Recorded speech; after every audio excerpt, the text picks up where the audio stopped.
Hi friends, welcome to mister media info. ಸ್ನೇಹಿತರೆ, ಇದೇ ತಿಂಗಳು ಅಂದರೆ ಅಕ್ಟೋಬರ್ 19, 2025 ವಿಶ್ವದ ಅತಿ ದೊಡ್ಡ ಮ್ಯೂಸಿಯಂನಲ್ಲಿ ನಡೆದ ಒಂದು ಘಟನೆ ಇಡೀ ಜಗತ್ತನ್ನೇ ಬೆಚ್ಚಿ ಬೀಳಿಸಿದೆ.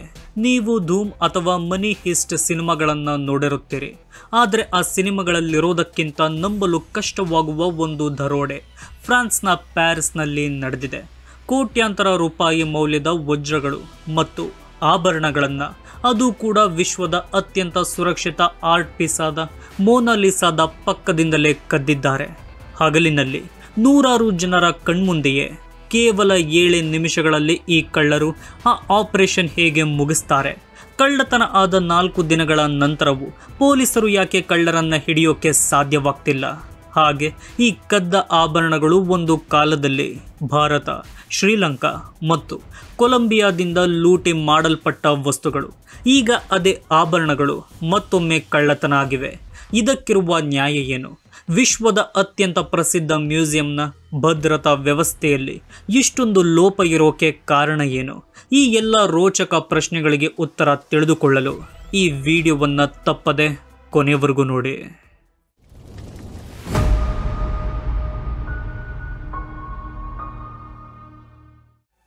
ಸ್ನೇಹಿತರೆ, ವಿಶ್ವದ ಅತ್ಯಂತ ದೊಡ್ಡ ಮತ್ತು ಅತ್ಯಂತ ಪ್ರಸಿದ್ಧ ಲೌವ್ರೆ ಮ್ಯೂಸಿಯಂನಲ್ಲಿ ಕೇವಲ 7ರಿಂದ 8 ನಿಮಿಷಗಳಲ್ಲಿ ನಡೆದ ಒಂದು ದರೋಡೆಯ ಕತೆ ಇದು. ಇಡೀ ಜಗತ್ತೇ ಬೆರಗಾಗುವಂತೆ ಮಾಡಿದ ಈ ಕಳ್ಳತನ ದಶಕದ ಅತಿ ದೊಡ್ಡ ದರೋಡೆ ಅಂತಲೇ ಕರೆಸಿಕೊಳ್ಳುತ್ತೆ.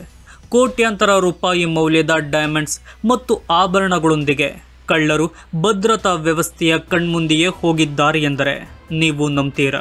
4 ದಿನ ಕಳೆದರೂ ದೇಶದ ಪೊಲೀಸರಿಗೆ ಅವರನ್ನು ಹಿಡಿಯೋಕೆ ಸಾಧ್ಯವಾಗಿಲ್ಲ. ರಾಜಕಾರಣಿಗಳ ಮೇಲೆ ಒತ್ತಡ ಹೆಚ್ಚಾಗ್ತಿದೆ. ದೇಶದ ಖ್ಯಾತಿಗೆ ಕಳಂಕ ಬಂದಿದೆ ಅಂತ ಅಂತಾರಾಷ್ಟ್ರೀಯ ಶೋಧ ಶುರುವಾಗ್ತಿದೆ.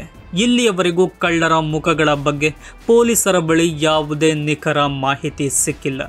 ಇದೆಲ್ಲ ನೋಡಿದರೆ ಇದೊಂದು ಧೂಮ್ ಫ್ರಾಂಚೈಸ್ನ ಸಿನಿಮಾ ಸ್ಕ್ರಿಪ್ಟ್ ತರಹ ಕಾಣಿಸುತ್ತೆ. ಆದರೆ ವಾಸ್ತವದಲ್ಲಿ ನಡೆದ ಈ ಫ್ರಾನ್ಸ್ನ ಕಳ್ಳತನದ ಕತೆ ಮೂವಿ ಸ್ಕ್ರಿಪ್ಟ್ಗಿಂತ ಚೆನ್ನಾಗಿ ಬರೆಯಲ್ಪಟ್ಟಿದೆ ಅಂತ ಹೇಳಬಹುದು. ಏಕೆಂದರೆ ಈ ದರೋಡೆ ನಡೆದಿದ್ದು ರಾತ್ರಿ ಹೊತ್ತಿನ ಶಾಂತಿಯಲ್ಲ, ಬದಲಿಗೆ ಜನರೆಲ್ಲ ಓಡಾಡುತ್ತಿದ್ದ ಹಗಲಿನಲ್ಲಿ.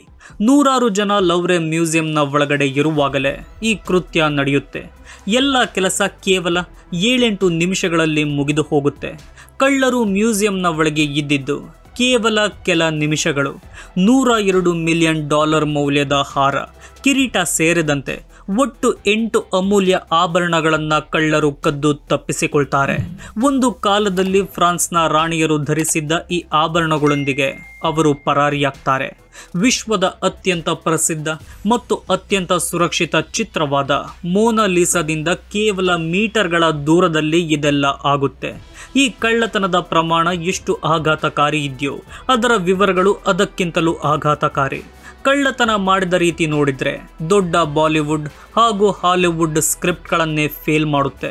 ಆದರೆ ಈ ಕಳ್ಳತನಕ್ಕೆ ಒಂದು ರೀತಿಯ ನ್ಯಾಯವೂ ಇದೆ ಅಂತ ಕೆಲವರು ಹೇಳ್ತಾರೆ.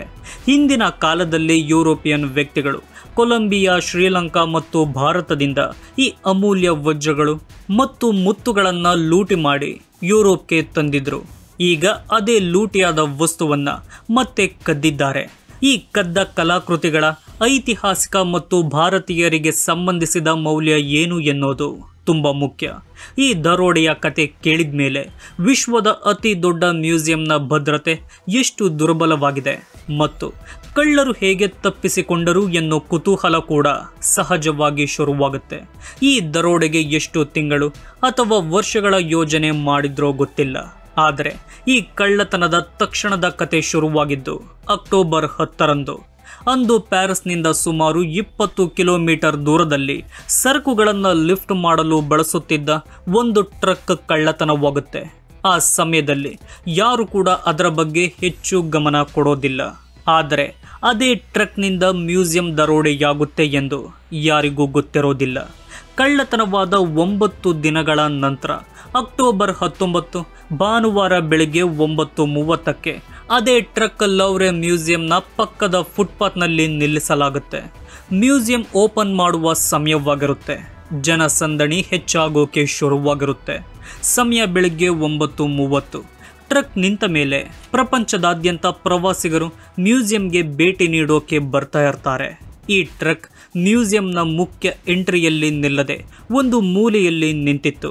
ಆದ್ದರಿಂದ ಪ್ರವಾಸಿಗರಾಗಲಿ ಅಥವಾ ಸೆಕ್ಯೂರಿಟಿ ಸಿಬ್ಬಂದಿಯಾಗಲಿ ಯಾರು ಅದರ ಕಡೆ ಹೆಚ್ಚು ಗಮನ ಕೊಟ್ಟಿರೋದಿಲ್ಲ.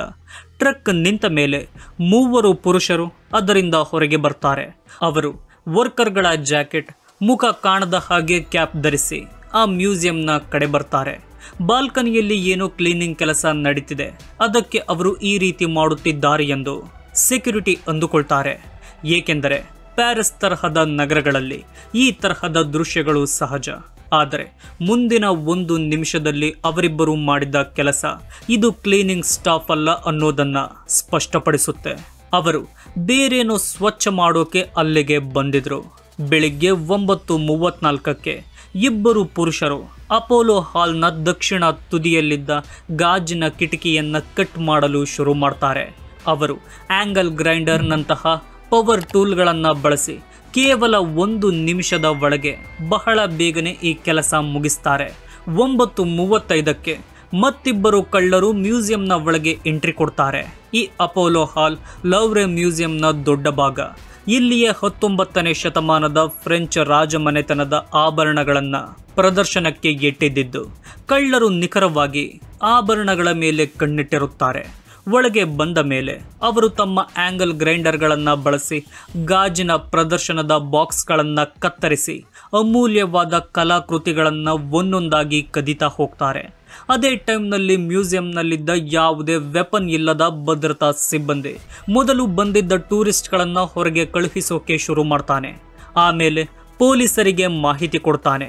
ಕೊನೆಗೆ ಮ್ಯೂಸಿಯಂನ ಎಲ್ಲ ಪ್ರವೇಶ ಮತ್ತು ಎಕ್ಸಿಟ್ ಡೋರ್ಗಳನ್ನು ಮುಚ್ಚೋಕೆ ಪ್ರಯತ್ನ ಪಡ್ತಾನೆ.